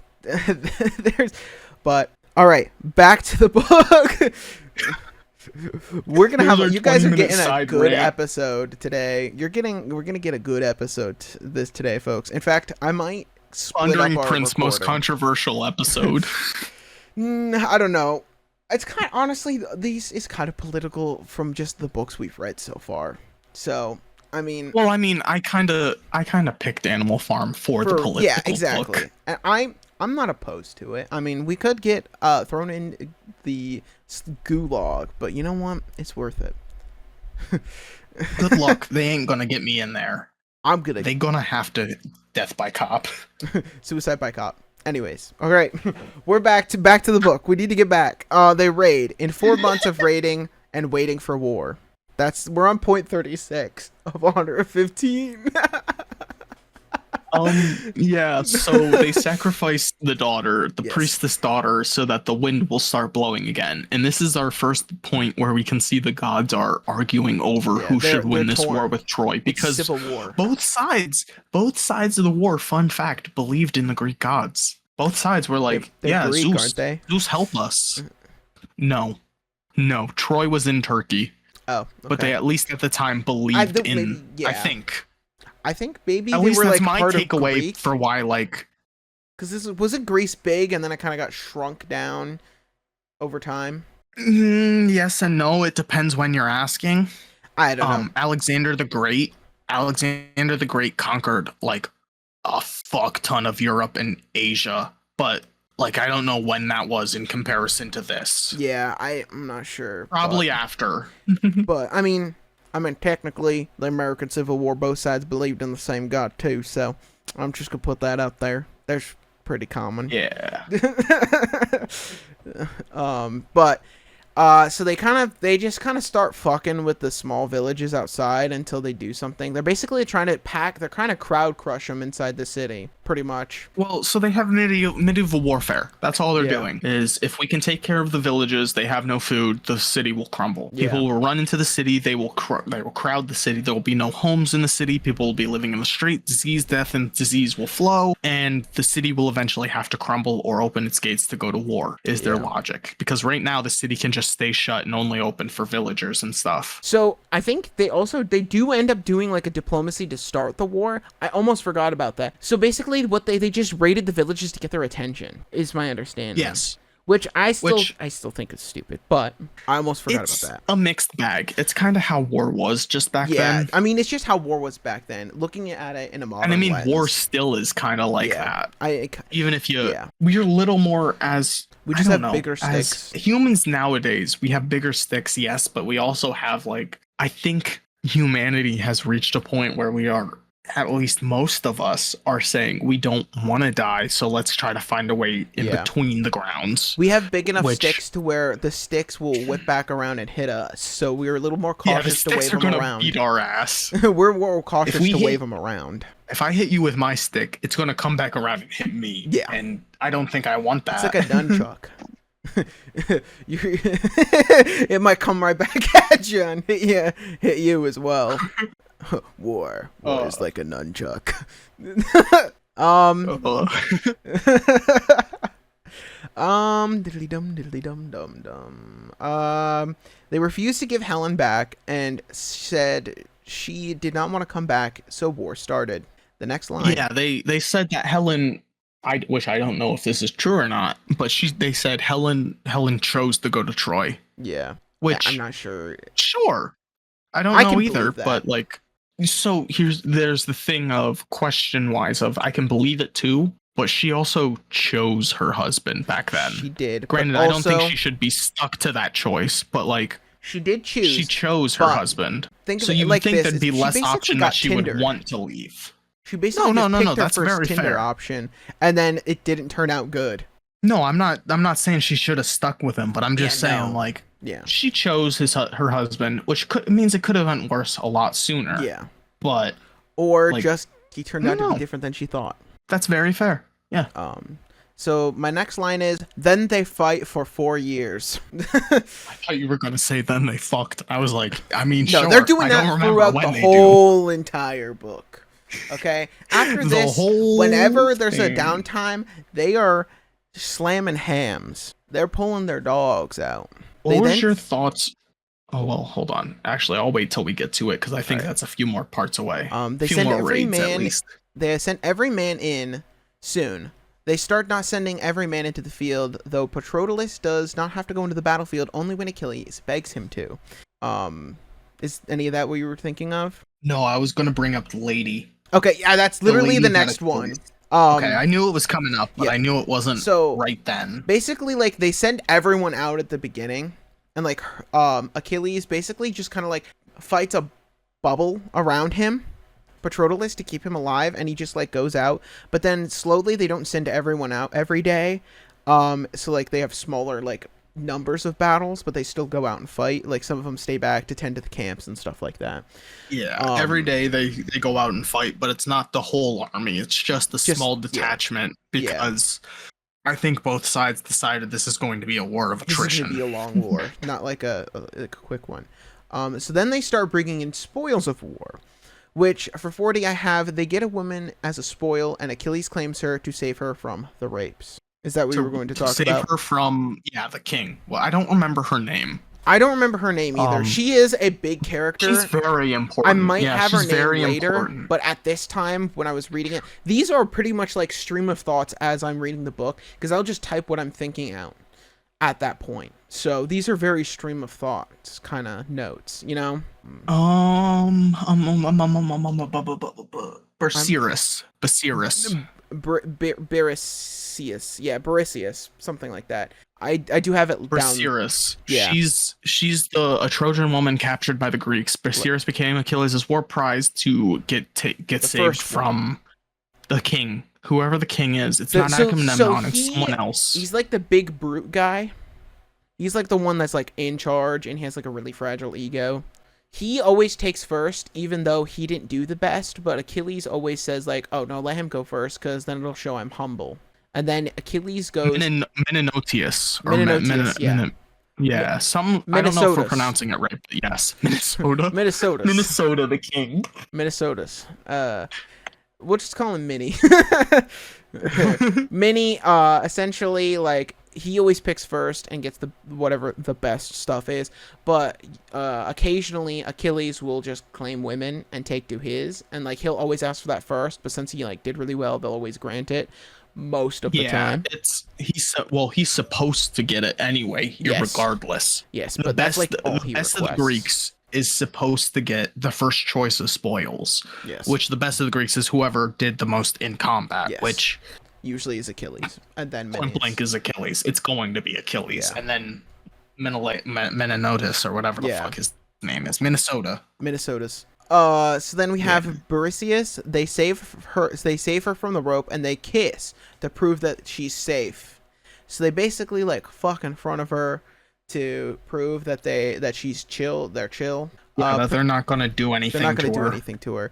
Patroclus teaches the women to speak Greek. He basically creates a school for these women to like teach them Greek if they're going to be around. And he becomes very good friends with Bericius, which I think I might have later down the line. And they form. This is why I think Patroclus might be bi, because of the relationship he forms with Bericius. No, that's very fair. That's why I'm thinking he might be bi. There are a literal point. It might be. There are points where he says he wants to have her kid. Yes, that's why he wants to live the life with her, but it's only because he knows Achilles that he doesn't. Yeah, Achilles, gay. I think he never had interest in women at all, like even in the slightest. But like, I think, you know what I mean? I think there's no proof that he might be bi, but like he gay. I think Patroclus is a bi king, as we call him in the business. Yes. So then they teach him. Patroclus uses his knowledge of medicine to help wounded soldiers in the war. Yes, he becomes probably, and I said it already before, the best of the Greeks because he is healing everyone. Yes, every single person, a king, the soldiers, anyone that walks in, he is healing. He is helping. Yeah, he's helping every single soldier inside this know them all very army. Intimately as well that way. Yeah, I think there's a scene where it says that Achilles is walking around the camp and he goes, "How do you know all their names?" And he's like, "Well, I just know them. I helped them. Yeah, I helped them. I did things." And this, I think, also shows like where he starts to form bonds with the soldiers and why he does what he does later. Yes. With the armor. No, for sure. That's what understanding. This is supposed to show why he is grown attached to them. Why Achilles is... He doesn't get to know them because he's fallen kind of like his mother. He's kind of fallen into his mother's training of humans are below you. You know they're below you. You know you're supposed to be a god. He still has empathy. Don't worry about him. He has empathy for people he actively knows about and cares about. He cares about Berceus, but he doesn't care enough to stop her from getting raped. He cares more about his honor at that point because he knows he's going to die. True. I think it just And that's all he has. becomes because he just keeps getting gassed up. It's kind of like a celebrity when you know they have only yes men in their group. It feels like that happens more than like he just becomes like, oh, I need my honor above all, but I still like if you get to speak with him one-on-one, you know what I mean? Like you could bring him back to Earth.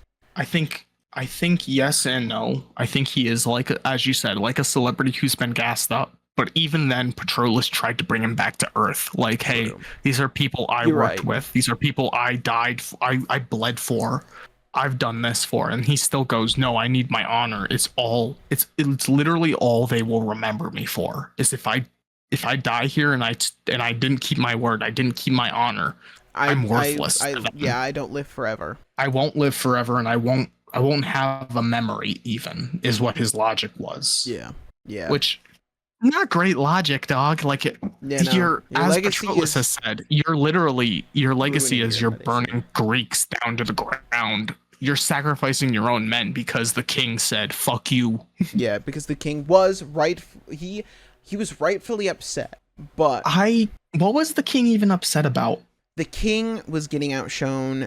All right, maybe we could get closer to it. So like, I don't even think the king was rightfully mad. I think the king was wrong because if you as a king know and actively sought out Achilles because you knew the war would never be over without him, why can you then be a bitch about it later? You tracked him down where he was hiding as a woman on an island, and you knew people would die if he didn't join you, so you're gonna go piss off the motherfucker you begged and cried to come join you? Dog, you fucked up. You fucked up.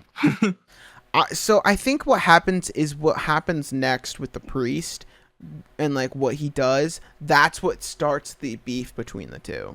Because I think Agamemnon, they never got along to begin with. No, they never got along, but they could be like, okay, he's not doing anything that's actively harming the troop, and his ego won't let him not.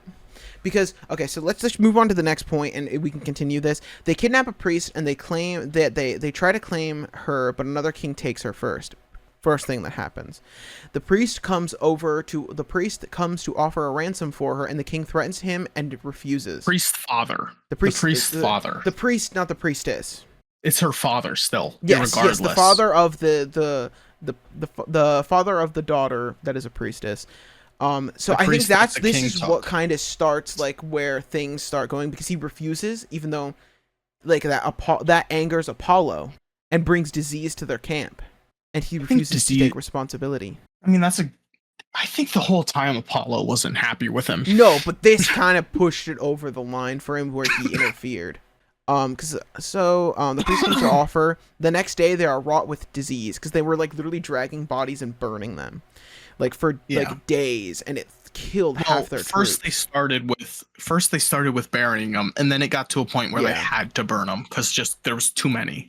They were being punished for the priestess being mistreated. Okay, so Achilles goes to the crowd to confront the king and to make up for it. To make up for it to the deities. So then the king spills the beans about his mother hiding him, and takes Briseis. Yeah. That's what starts this, because he is worried about Briseis, but then it turns out he's more worried about his like ego is taking her property. Agamemnon is the bad king and wants Achilles was never worried about Achilles was never worried about her. Yeah, Achilles couldn't give a his fuck. Honor. Yeah, he was like, "Oh, they're gonna go ahead, take her." And Patroclus was like, "Dude, you know what she's gonna do," and he just goes. He was gonna give Briseis, but he wanted Achilles to bow to him and grovel, and he refused to. And then that's when I think things kind of like spiraled. I don't remember him wanting to bow or grovel for Briseis, but he's like, proved to me that I'm the better warrior, and then I at least from what I'm remembering vaguely, but yeah, so it's still something along the lines where he takes Briseis and it's like diswelling his honor kind of deal. Agamemnon is the bad king and wants to take Briseis, and Achilles can't stand up to him. Oh yeah, because then Patroclus goes and warns her. Patroclus tells Agamemnon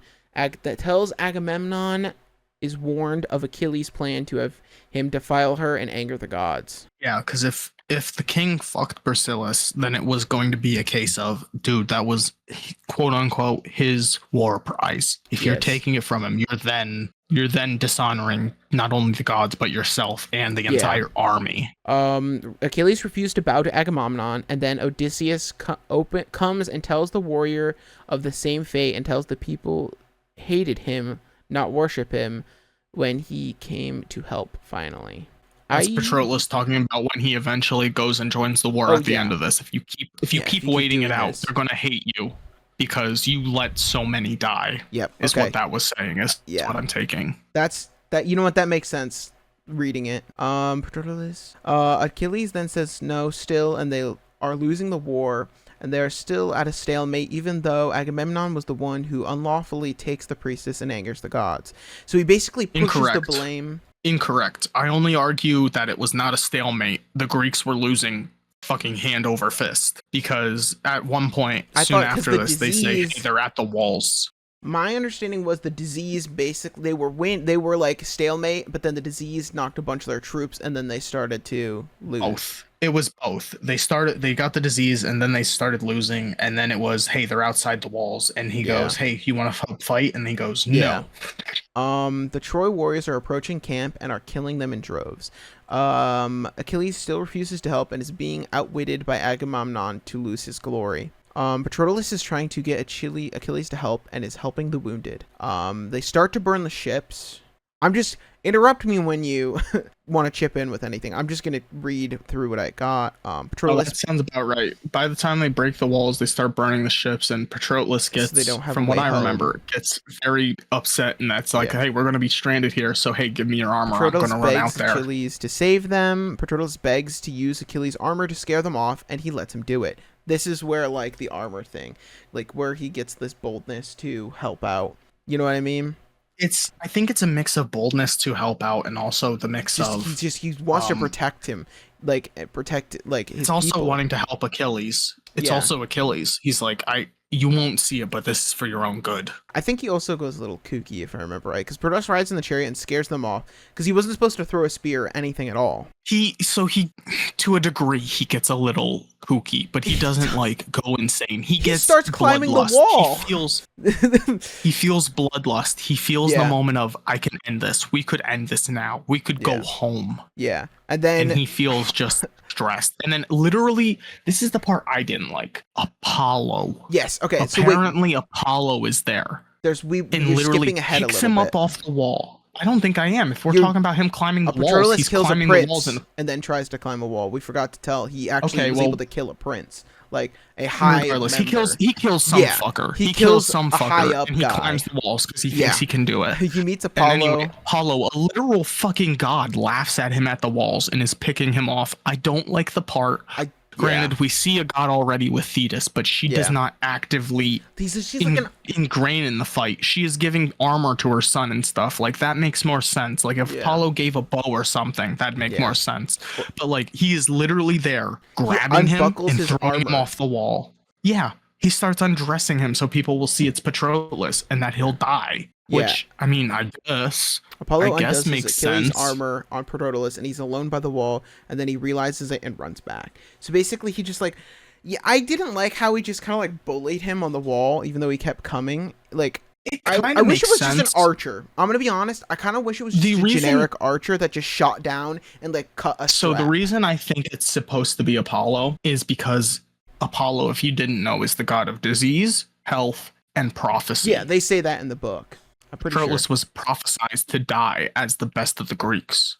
So I think it's supposed to be that sign that, like, Apollo's wanting to watch this prophecy go through himself. Yeah. Firsthand. I can kind of see that, but I almost wish it was like... But also it feels like it cheapens it. Yeah. It cheapens it. It feels like a god came down and had to help Troy specifically pick a guy climbing off his wall. You're telling me there wasn't one single dude you could have said, That's what I'm saying. I think it would have been cool. Here's my ideal version.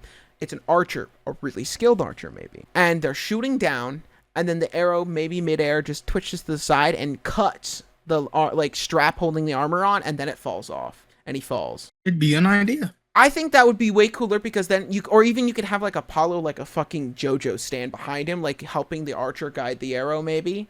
But like just him himself. It'd be better than him literally picking him up off the wall. He doesn't even use like a bow. Him. Like his iconic shit. Yeah, I don't know. Yeah. It's fucking sketchy as hell. I think regardless, even if he shot an arrow, it would have been cooler than him just unbuckling his fucking drawers. He pantsed him on the wall. I don't know if he pantsed him. I think didn't he just take off the helmet and no, the he took off all the armor. He unbuckled all the armor, from my understanding. Well, the point of that was just to. I know the important part of the armor that he would have wanted to take off was the helmet, because Achilles had made very clear that he had golden blonde hair and Patroclus had like brown hair or whatever the hell he had. Yeah. He had normal hair. Brown. And I think that's what it was, like the main point of like, hey, they can see now this is not Achilles, even if it is his armor. Maybe it was just the helmet. My understanding is I thought he like picked him up by the like back strapping. Oh no, he picked him up like 7 times, so he could have taken all the armor. But I'm just saying, I remember at least it could have been the helmet. I have, he gets hit by a spear. Hector kills Patroclus in like, I think it's in the same thing. Also, I love how the beginning of the book. So we're gonna throw back to like the beginning of Troy. Achilles promised Patroclus that Hector's done nothing to me. Why would I want to kill him? Oh, because Hector's the one that's prophesized to kill him.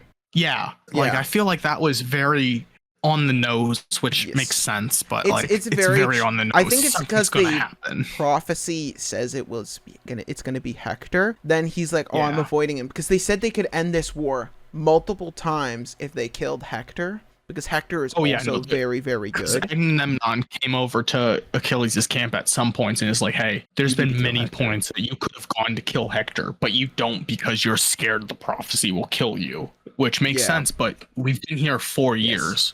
Yeah. This is your life, and I get that you're extending it, but think of every other soldier for every here life who is... For every day you're living longer, you're spending another person's life. Yeah, you're taking 400 times people, let's say, just an exaggeration. 400 people's days away. They're not going to their mother. They're not going to their father. They're not going back to their wives. They're not going back to their daughters. They're stuck here because you won't kill Hector. You won't accept your fate. Which, fair enough, I guess. Yeah, I think that's also maybe kind of what's like. I can see. I think that's what pissed the king off. Yes. That's also what's in the king's mind.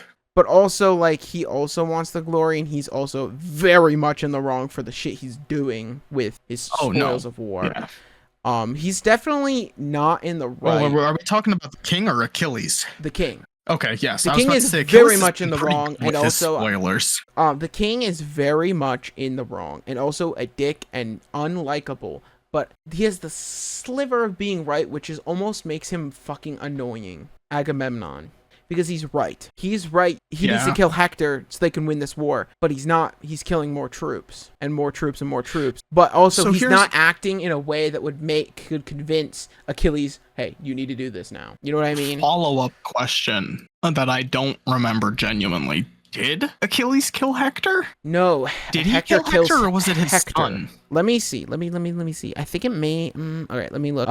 Hector kills Patroclus. No, I think we follow Achilles for the rest of the book. Achilles finds Patroclus' body. He is angered by the body. Agamemnon brings her back to Achilles and kind of apologizes. They planned raids on Troy tomorrow. Achilles chases Hector and Achilles chases Hector in Achilles' armor. So Hector has Achilles' armor because he killed Patroclus in Achilles' armor. Yes, but my question is, did Achilles kill Hector? Did he actually kill him? Because I don't remember that. I remember Hector killing Patroclus, that's farther in the Achilles book. Getting revenge. That's still farther in the book. There's some important things that happens before this, but yes. That's fair. I'm just trying to remember if it was his son that actually did the deed, or if it was Achilles himself. Kills Hector. Okay. There's more. There's like we're in like the 60s now, so I think so. So I think it has to be like a son of him. But Achilles chases Hector's in Achilles' armor. A river god intervenes. The god of the river.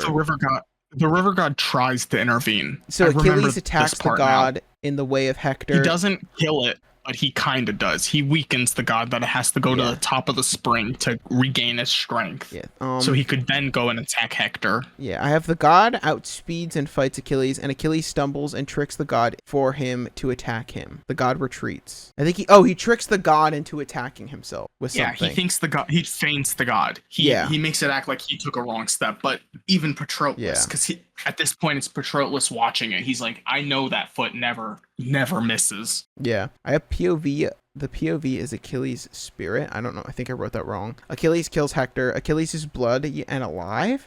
That's what I have wrote down. Achilles dragged Hector's body around Troy every mealtime.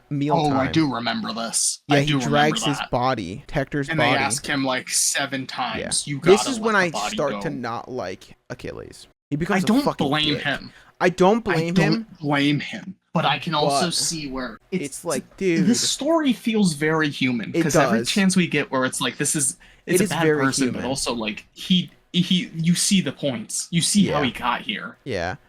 She tells him to stop grieving, and to tell him to stop angering Apollo, and that she is glad Patroclus is dead. Oh, this is Diarrheus? Fuck, not Diarrheus. What is her name? Briseis. Briseis is talking to Achilles because she was very close with him. And she's glad Patroclus is dead to see what Achilles became. And then the king comes to ask for Hector's body so he can bury him. Yeah, because he wants to make a deal with them or something. It's not that the king wants the body, it's that the other army is like, dude, please, can we have it? Yeah. Can we please have it? And it got to the point that the king of their army is like, dude, give it back. It's a line of like, this is respecting the dead now. Yeah. You can be angry with the live, but you gotta respect the body. Yeah, because at that point you are dishonoring the gods. Oh yeah, Achilles gives it to him and finally lets Patroclus' soul to rest. I don't know why I put that there. In quotations, rest. Yeah. It's in his own mind that he's letting him go. A princess attacks Achilles with a spear at funeral. Oh, wait. We forgot to mention, when Patroclus did die, he told the army around him and the king that their ashes need to be mixed together when they both die. Yes, they did get mixed together, I believe, because that's why they're both buried in the same stone. When they do, yeah. Yes, but because the son tells him not to. The son says, "Don't mark Patroclus. Why is a peasant with my son, with my father? With my father, disgracing his honor." Okay, so I have Priam dies from Achilles in the attack. I don't know who that is. Who? I have Priam dies from Achilles in the attack. I'm assuming it's a higher up soldier of importance. I don't know. I most of the time spell these out how I remember hearing them. No clue. I got no clue. I tried looking that up. There's no answer. I have the heel was a lie. It also could be a book exclusive character. No, even that I don't know. I looked up Song of Achilles. I have no idea. I have no idea. I have the heel is a lie. And then the next one, Achilles gets shot in the heart by an arrow. Yeah, that checks out. The sea nymph retrieves Achilles' body. Thetis is at a funeral. Thetis did not care at end if Achilles and Patroclus' ashes were mixed together. So Thetis didn't care. Perseus takes Achilles' place. So Perseus is the son. Yes. So Yes. So I'm trying. Thetis, that's the king, right? I think so. Thetis is the mother. Oh, mother. Yes, that's right. I started naming her by her name now. Thetis is the mother. Thetis did not care if they were mixed together. At the end, Menelaus is whatever the king is, or something along those lines. It's an M. Something like that. Perseus takes Paris takes Achilles' place. Paris was raised by Thetis. Paris tells them to be Achilles a monument alone to do. I'm assuming is what I meant. Leave Achilles. Mark only Achilles' name in the soldiers. People who quote unquote deserve the honor. The Demas is solved by Perseus and is blamed for why he stopped fighting. That's whatever her name is. The reason why he the one that was stolen. I'm bad with names. Briseis. She is blamed, and he said you must have been a good lay for him to not fight. She then gets Doesn't raped. he kill Perseus? She said it was not, so he asked why then. She said it was because he was a prize of war, to not be laid. She explains he was a lover, not her. Perseus is cruel. She attacks him and runs. She gets killed in the ocean. Yeah. The prophecy is true. Paris takes Troy. Patroclus can't rest. He is not laid to rest. Before they rest, Achilles gets a last sacrifice. Paris sacrifices a woman to Achilles, which would be what he would hate. Patroclus begs Odysseus for the rest of them. Odysseus talks to Paris about Patroclus to rest. He denies it. Patroclus is stranded and just waits for Achilles' grave. Thetis comes to grave to mourn, and Patroclus asks why. She said Pyrrhus was killed by a Odysseus' son because he took one of his brides. I did like how he got his comeuppance. It was Agamemnon. He tried taking Agamemnon's wife. It was one of the dudes who was talking about his wife constantly because I thought it was hilarious. Yeah. It was the dude talking about his wife I thought on that the was boat, Odysseus. And he's like, all right. Was the one that was Maybe. The wife guy. I thought it was Agamemnon. Agamemnon was the one that stole it from... Agamemnon was the one that stole the Brius from Achilles. No, incorrect. That's what I have King throughout... Menelaus. That's King Menelaus. I can tell you that for a fact. Agamemnon did not take anyone from him. All right. Whoever that one was, that one's different. I know Odysseus is the one because he's the one that came to meet with Patroclus about his oath in the castle. And then we were talking about that. But he took one of his brides. Either way, she misses Achilles and asks for all of his stories of Achilles. She then writes his name on the monument and says he is waiting for you. Go see him. That's pretty much the end of the book. Yes, that's pretty much it. Give me a second. Yeah, you're good. I'm just getting to my fun facts. In Song of Achilles, Neoptolemus, also known as Pyrrhus, is... What the fuck? No, okay, that's not it. He even kills Priam. He also has Proteus killed when he's later tried to stab. Neoptolemus murdered Delphi through the circumstance that odd counts. One account says that he killed... Oh, okay, no, I'm wrong. Orestes. O-R-E-S-E... Fuck. Let me just copy and paste this. O-R-E-S-T-E-S is the name. Okay, so maybe I was just wrong. He tried after trying to take Hermione from him, which is the wife. Okay. So it was someone's wife. We were right about that, but it was different guy.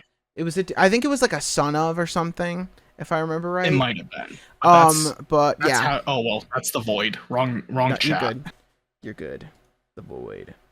Orestes or something. Yeah, it was that.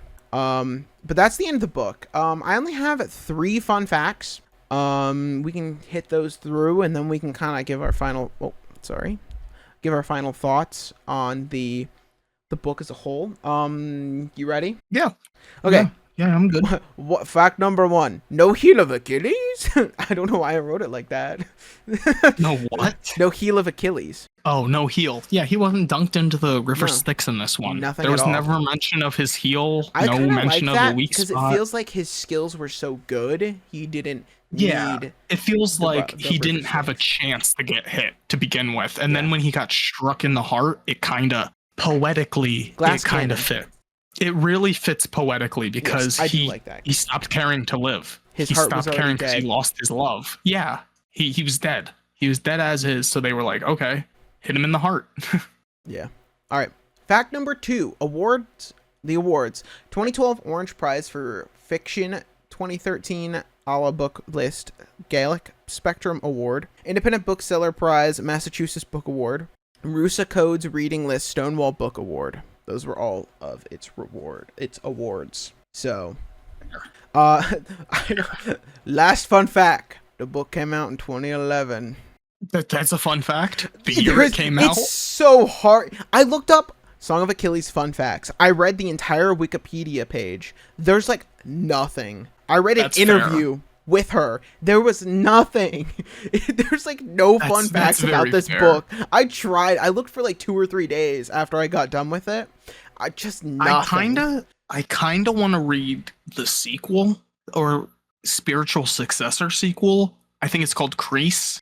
I think put that on the from list. my understanding, I think it's just a lesbian version. Fair from my understanding, I think it's a lesbian version. If you want to put that in the if you want to put that in our suggestion, our book list back to hit. This was definitely, so I will say I really liked this. I liked this book. It makes it's definitely period accurate, I would say. Like it feels real.